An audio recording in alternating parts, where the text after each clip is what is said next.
the Pro Football Radio podcast, Mock Draft 1.0. The Carolina Panthers are on the clock, and they waste no time putting this pick in. Carolina Panthers select first overall quarterback Bryce Young, Alabama. Whoa. There's been a lot of back and forth between whether it's going to be him or CJ Stroud from Ohio State. I'm sorry, the Ohio State University. I was kind of leaning that way, Jay. I'm not going to lie. I saw this weird stat that Frank Reich has never had a quarterback under 6 feet 4 inches or 6 feet 3 inches during his coaching tenure. But to me, Bryce Young seems to be the slam dunk guy, the number one prospect in this draft, despite his height. The Panthers have a decent offensive line. They're young. They kind of went after that position in the last couple of drafts, but they seem to have gelled down the stretch. And I think given the veteran weapons that they have, Hayden Hurst, I believe, signed there in free agency. Adam Thielen's going to be there. They have a young core of players and a decent defense. And plus, I'm biased. It's Frank Reich. He's going to make it work.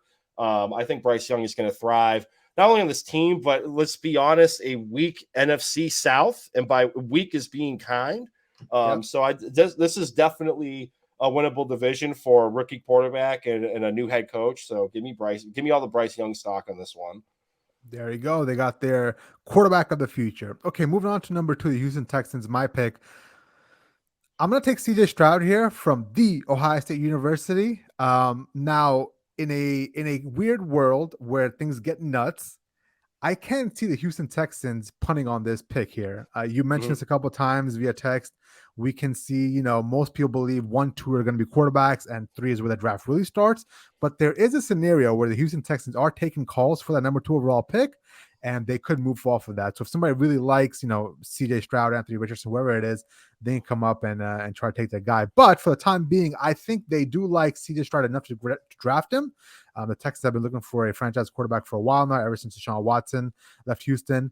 CJ Stroud himself got a good frame, good touch on the ball, good velocity on the football. He does lack some intangibles. As being a resident Ohio State fan, I watch him for 2 years straight now, so I know where his pitfalls are.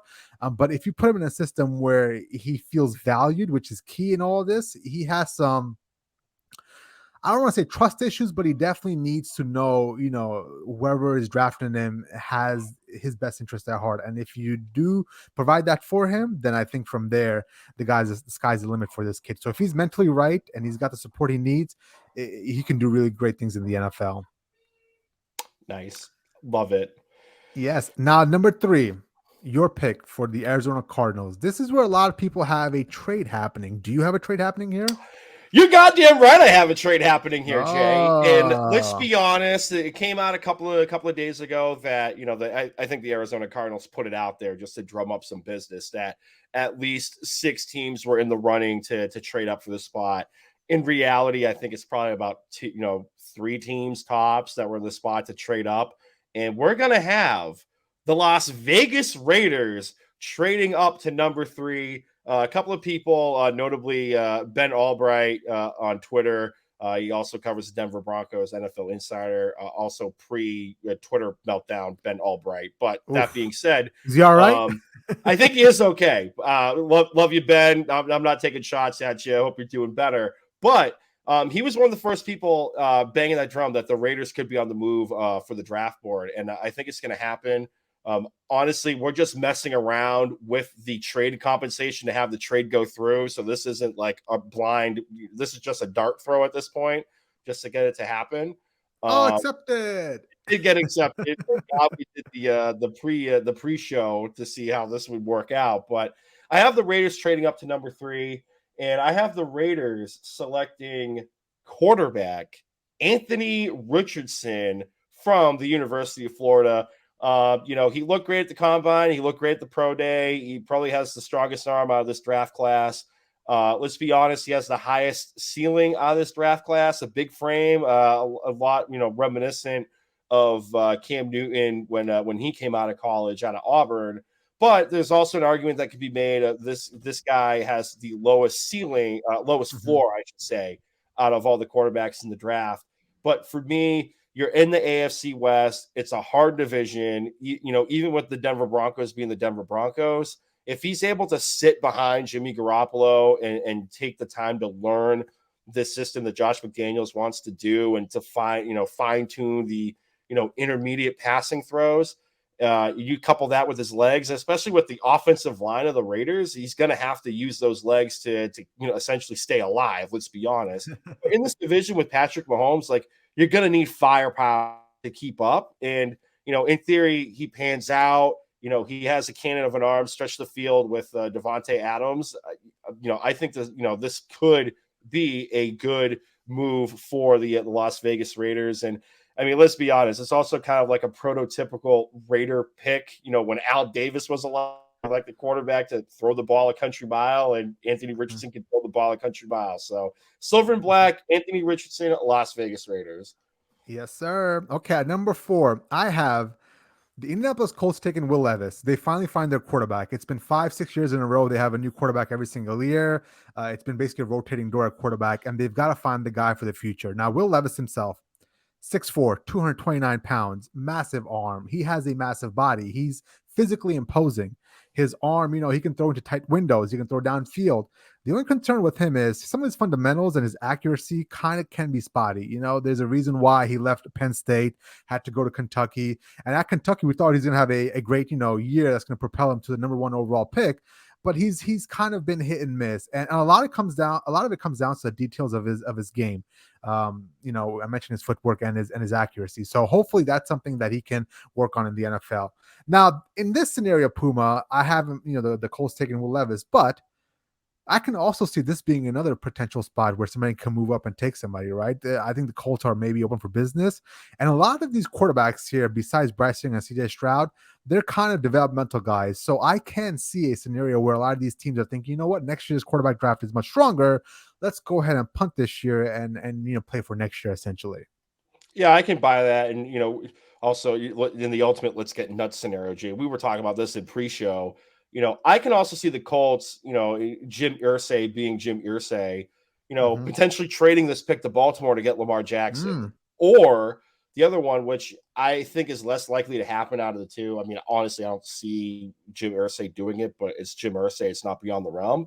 But I can also see them, like you said, Jay, punting on this quarterback class. But the problem is Chris Ballard will probably be out of a job. So he won't be around to pick Caleb Williams first overall or Drake May first overall next year in the draft. But I can definitely see that happening. If they were open for business, I can see maybe Tennessee trying to jump up and get into that market to get a quarterback. But I think this is another second trading spot for a couple other teams.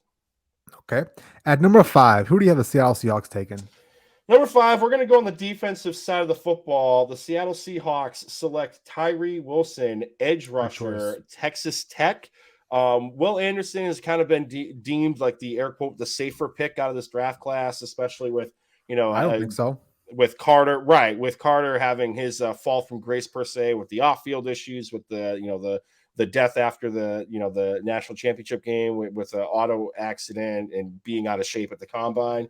But Tyree Wilson, to me, presents the most upside out of this draft. He's got a big frame. He can still put on a bit more mass. And I think he would be great on this defense. The Seattle Seahawks, address the interior defensive line in free agency a little bit. I think if you throw Tyree Wilson in there, he has the most upside, and I think it would be fun on the defensive side of the football to see this kid work in an NFC West where you have like Joey Bosa and Eric Armstead and all that nonsense, and see him try to get after Trent Williams on the offensive line. So that would be fun to watch.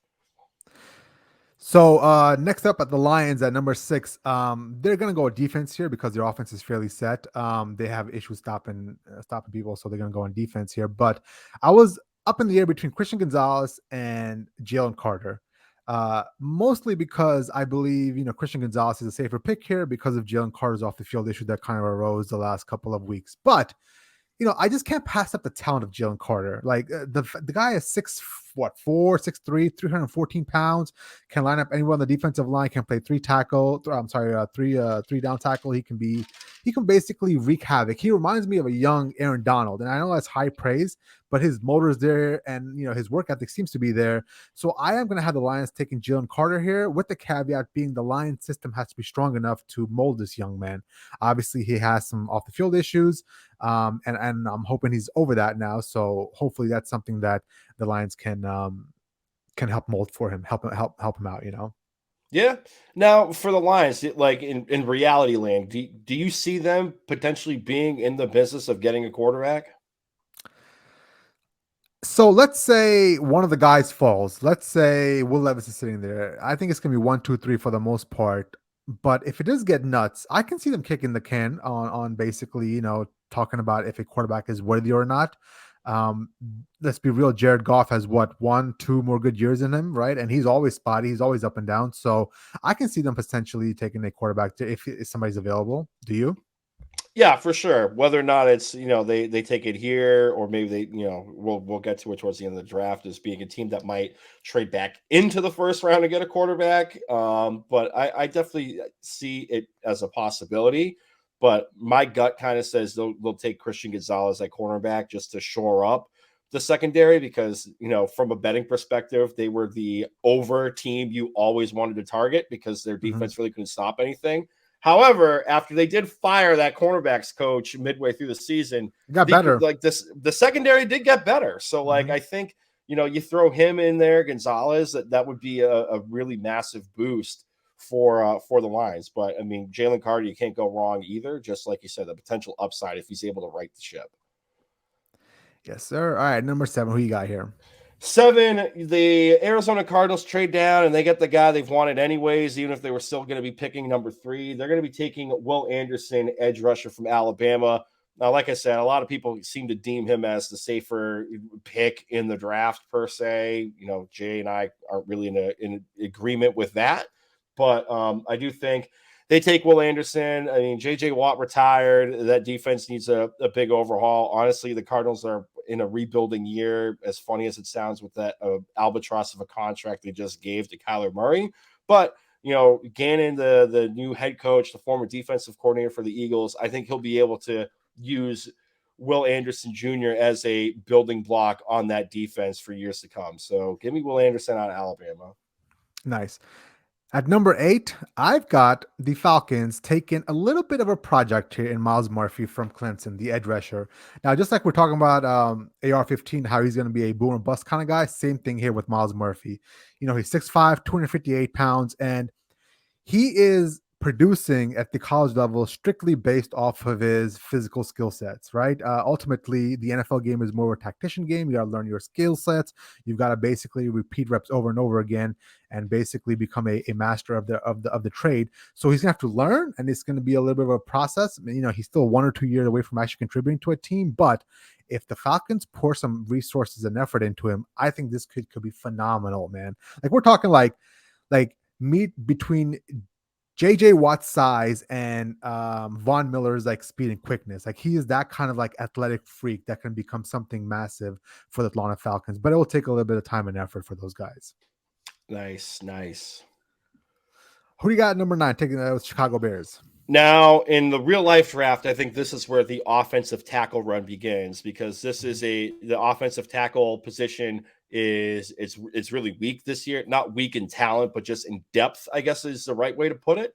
And for the Chicago Bears, the first offensive lineman that's going to be off the board is going to be Peter Skoranek, offensive tackle, Northwestern. Normally played on the outside. I believe he played left tackle, but a couple of people were saying his arms are a little short compared to the rest of the guys in the draft this year, so that could potentially provide an issue down the road.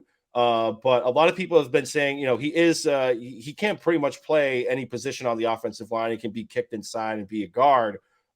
Pete Prisco, I know he's kind of a troll a bit on Twitter for CBS, but he made a comp, and looking at this kid's tape, I can kind of see it. If they move him inside, he could potentially be, his comp would be Zach Martin from the Dallas Cowboys. And I think that's a fair assessment. And I mean, the Bears pretty much planted their flag with Justin Fields, and Justin Fields down the stretch seemed to have unlocked and got a grasp of the offense down the stretch last year, but the offensive line got him killed on many of an occasion. They're going to have to protect the investment. I think Peter Skoronski is going to be the building block that this offensive line is going to need.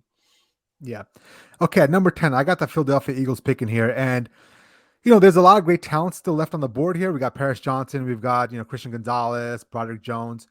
But I'm going to get a little nuts here. This is a little outside the realm of possibility just because I think Howie Roseman is going to take Bijan Robinson here. And we're going to have the first big shock of the NFL draft, right? Bijan Robinson's probably going to go a little bit lower. Running backs are a little devalued.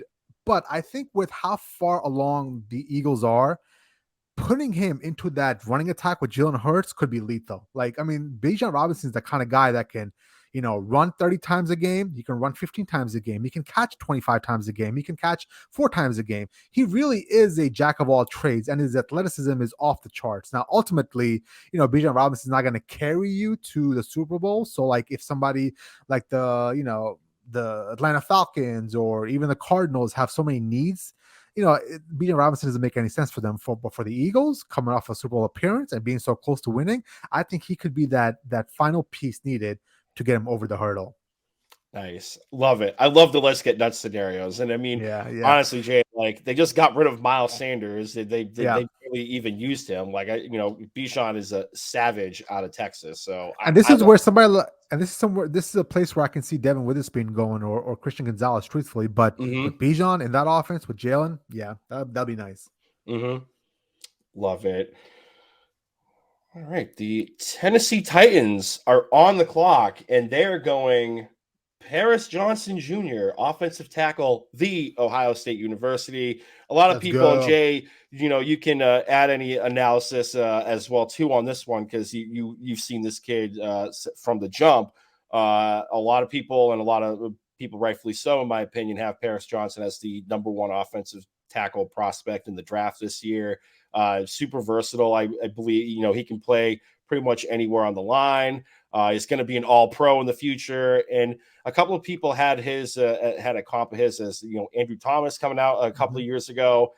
So I like the Tennessee Titans fixing that offensive line. Whether or not it's going to be Tannehill or some other quarterback behind there that he's protecting, that's open to debate. But they start protecting the investment back there with Paris Johnson Jr. Yeah, he's an absolute freak, bro. He's 6'6", 310, which is light for a 6'6" frame. He can pack on probably another 20, 30 pounds and still be athletic to get out and kick block and, set up run blocks and all that stuff. So he's a physical freak, in my opinion. He can run, he can move. Some of his downsides are, he can still work on his some of his technique, but eventually that's something that a lot of these kids will learn in the NFL. So yeah, good pick for the Titans, man. All right. At number 14, Puma, I have the Houston Texans taking Jackson Smith-Njigba from the Ohio State University. And since it's so hard to say his name, I'm just gonna call him JSN, right? It's so much easier. So he's gonna get paired up with CJ Stroud in this mock draft, and I think essentially the Houston Texans will have their cornerstone on offense for the next 10 years, in my opinion, if both of them pan out. Jackson Smith-Njigba, he's not a burner down the field, but he's one of those guys that reminds me of Julian Edelman, where the shiftiness, the quickness in and out of his routes are just next level. His 3-cone drill was off the charts. He has quickness in bursts. He doesn't have top end speed, like I mentioned, but him and CJ Stroud on that offense could be something deadly. Nice. Love it. Love it. All right. The New York Jets are on the clock. Now, this is also assuming that the New York Jets do not trade their first round pick to Green Bay to get Aaron Rodgers. Let's just assume they still have it in this year's draft. The New York Jets are going to go Broderick Jones, offensive tackle, University of Georgia. This is more of a pick, assuming Mekhi Becton is not going to be ready for the upcoming season. Last year he was already chirping about wanting a contract extension in line with some of the top tier offensive linemen in the NFL. The issue with Mekhi is, he hasn't been healthy throughout his short career in the NFL thus far. But I think Broderick Jones, another stud in a limited offensive tackle pool. And assuming you get Aaron Rodgers, you're going to have to protect his, AARP ass back there. So let's go Broderick Jones, Georgia Bulldog, offensive tackle. All right, next up, I've got my New England Patriots. If you can see my shirt here. So obviously, team needs, one of the biggest team needs we have for the Patriots is going to be cornerback, and with Devin Witherspoon and Christian Gonzalez sitting there, more likely than not, Bill Belichick's going to go for a cornerback one. But in my fandom, I would like them to take Zay Flowers here. Zay Flowers, man, this kid is so twitchy. Like, he reminds me of a young Tyreek or a young Jalen Waddle. But maybe Tyreek is a little too much because he's not as fast as Tyreek, but definitely Jalen Waddle. Like, the way he can just burst out of his routes, the way he can get downfield, take the top off of defense. He's the perfect guy for Bill O'Brien in that system and Mac Jones. Ultimately, Zay Flowers is going to be that final thing that Mac Jones needs to not have any more excuses. He's got the offensive coordinator now. He's going to have his weapon in Zay Flowers. No more excuses for Mac Jones. Is there a chance, old man Bill Belichick trades this down to like the 32nd overall pick? Yes. It's Bill Belichick. There's a high chance of that. There's a high chance of that. All right. Who you got the Packers taking here? The Green Bay Packers, with the 5th overall pick, do the ultimate troll job on Aaron Rodgers, and they take wide receiver Quentin Johnston from TCU. He was an anchor point for this TCU offense that went to the national championship game against Georgia, and absolutely got their teeth kicked in.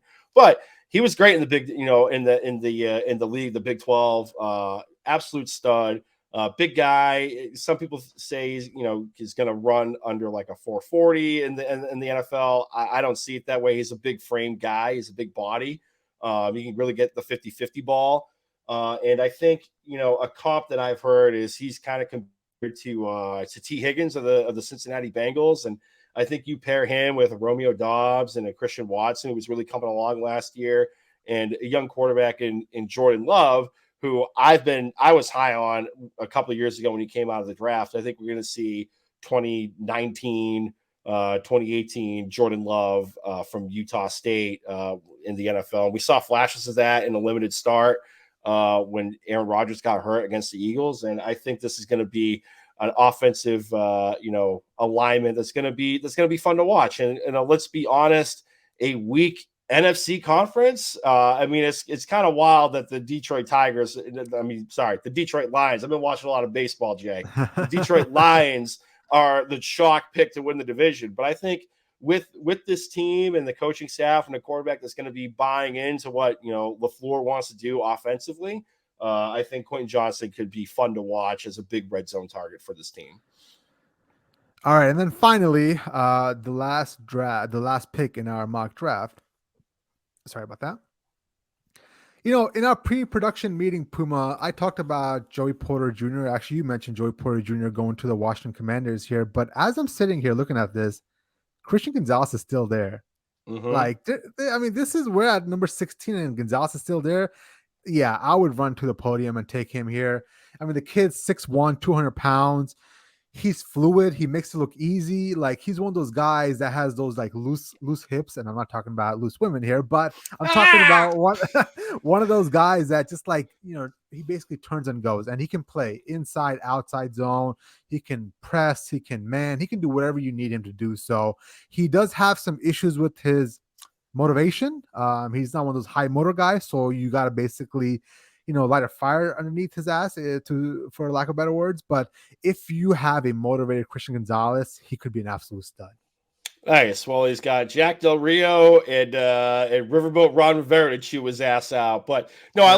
I love the pick here. I think it's going to be, one of the team needs for this team. We pointed it out. Even the simulator we're using is, pretty much anything like linebacker, cornerback, defensive line, offensive line. But I definitely see cornerback as one of their higher priority needs, because that secondary wasn't really stopping anybody.